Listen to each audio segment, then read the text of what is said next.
तो वॉइस, आज वॉइस देखते हैं एक्टिव वॉइस और पैसिव वॉइस। तो एक्टिव वॉइस कौन होता है? जो टेंस का जो रूल है वो टेंस के अनुसार जो बना हुआ है वो एक्टिव वॉइस है, और पैसिव जो इसको चेंज करके हम बनाएंगे वो पैसिव वॉइस में कैसे बनता है वो आज बता रहे हैं। तो इस वॉइस का सबसे छोटा रूल हम बता रहे हैं, और इसमें क्या करना है, सिर्फ स्टेप फॉलो करना है, 4 स्टेप 5 स्टेप इसको फॉलो करेंगे तो इसी से हम लोग बनाएंगे। सबसे पहले क्या करना है, पहला स्टेप लिखते हैं, ऑब्जेक्ट को लिखते हैं, ऑब्जेक्ट को एज ए सब्जेक्ट के रूप में, एज अ सब्जेक्ट। दूसरा नंबर क्या है कि हेल्पिंग वर्ब को लिखते हैं। तीसरा नंबर इसमें वर्ब का थर्ड फॉर्म लिखेंगे, हमेशा वर्ब का तीसरा रूप लगाएंगे। चौथा स्टेप हो गया इसमें बाय लिखते हैं, और पांचवा जो है इसमें क्या करते हैं कि जो सब्जेक्ट था पहले सेंटेंस में, सब्जेक्ट को एज ए ऑब्जेक्ट लिखेंगे। ये बस इतना ही रूल है, इस स्टेप को फॉलो करने से पूरा आपका वॉइस ये बन जाएगा। जैसे यहाँ पर लिखा हुआ है ही इट्स अ मैंगो, तो इसमें सबसे पहले देखना है, पकड़ना है कि कौन सब्जेक्ट है कौन ऑब्जेक्ट है। तो इसमें ही हो गया सब्जेक्ट, ये हो गया वर्ब, और वर्ब का ये कौन सा फॉर्म है, ये वर्ब का पहला फॉर्म है, और ये हो गया ऑब्जेक्ट।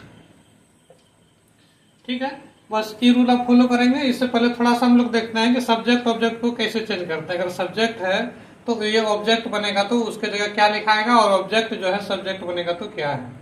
तो जैसे सब्जेक्ट आई है तो आई का ऑब्जेक्ट अगर इसके जगह जाएगा तो वो मी बनेगा।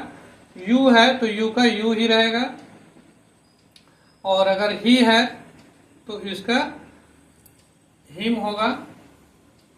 अगर सी है तो इसका भी हर होगा।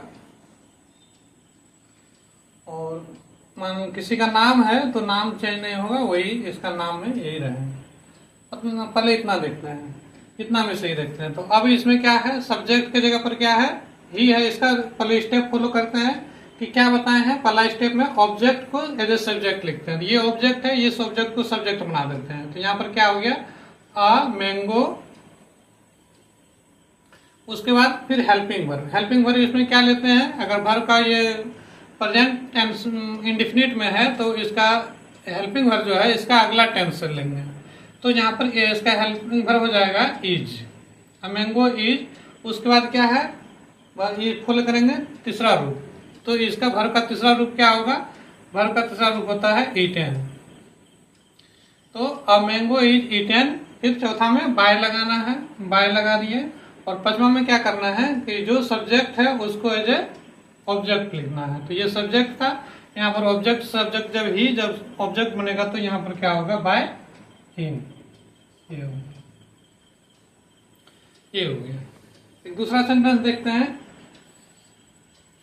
यहाँ पर सब्जेक्ट यहाँ हम लोग देते हैं ही किल्ड रावण।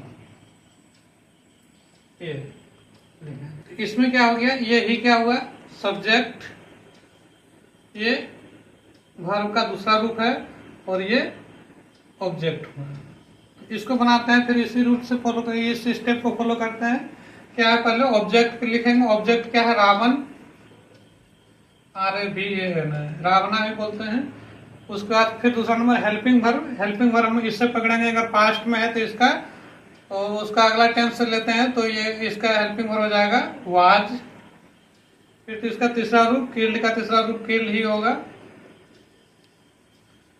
फिर बाय, बाय यहाँ लगाते हैं, और फिर यहाँ ही है तो ही का वही क्या होगा, हिम, ये। और अब